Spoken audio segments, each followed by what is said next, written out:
Shalom rekan-rekan hamba Tuhan yang berbahagia dan diberkati Tuhan.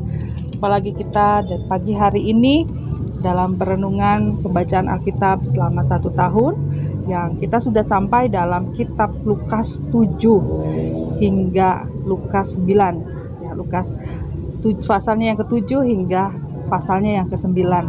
Pada pagi hari ini ada satu ayat yang saya tekankan untuk renungan firman Tuhan pada pagi ini. Diambil dari Lukas 9 ayatnya yang ke-23 yang berkata, katanya kepada mereka semua, setiap orang yang mau mengikut aku, ia harus menyangkal dirinya, memikul salibnya setiap hari dan mengikut aku. Saudara, dalam kitab Lukas pasal 7 hingga pasalnya yang ke-9 itu mengisahkan atau mencatat beberapa peristiwa yang terjadi pada masa pelayanan Yesus ketika ada di dunia ini. Secara keseluruhan terlihat bahwa ada banyak orang yang berdatangan kepada Yesus. Banyak orang yang datang dan mau mengikut Yesus. Mereka mengikut Yesus mungkin dengan segala kepentingan atau motivasi-motivasi yang berbeda-beda. Ada yang ingin mengikut Tuhan, datang kepada Tuhan, hanya ingin mukjizatnya. Atau ada yang ingin hanya melihat Yesus, takjub akan setiap perbuatan yang dilakukan oleh Yesus. Lalu ada juga perempuan yang datang untuk mengurapi dengan kaki Yesus dengan minyak yang wangi. Tentu saja Tuhan Yesus senang ketika melihat orang-orang yang menjadi takjub lalu percaya kepadanya.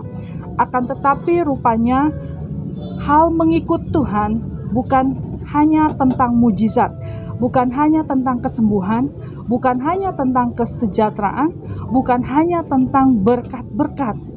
Tetapi dalam ayat yang saya bacakan itu menjelaskan bagaimana syarat mengikut Tuhan.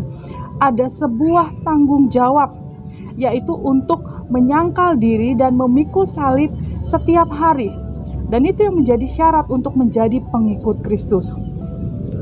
Lukas 9 ayat yang ke-23 kembali mengingatkan kepada kita akan kehendak Tuhan, akan kehendak Allah atas hidup kita sebagai pengikutnya. Ada 3 hal yang akan saya bagikan, yaitu yang pertama adalah tentang menyangkal diri dan mikul salib. Ya, bermakna yang pertama adalah penuh pengabdian, layaknya seorang hamba yang mengabdi kepada tuannya.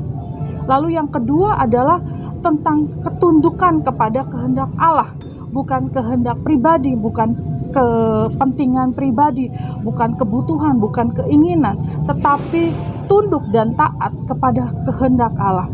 Dan yang ketiga adalah meneladani Kristus dalam segala hal, sehingga kehidupan kita akan selalu jadi berkat, bukan jadi beban. Demikian kebenaran firman Tuhan pada pagi hari ini. Kiranya Tuhan Yesus memberkati kita sekalian. Shalom.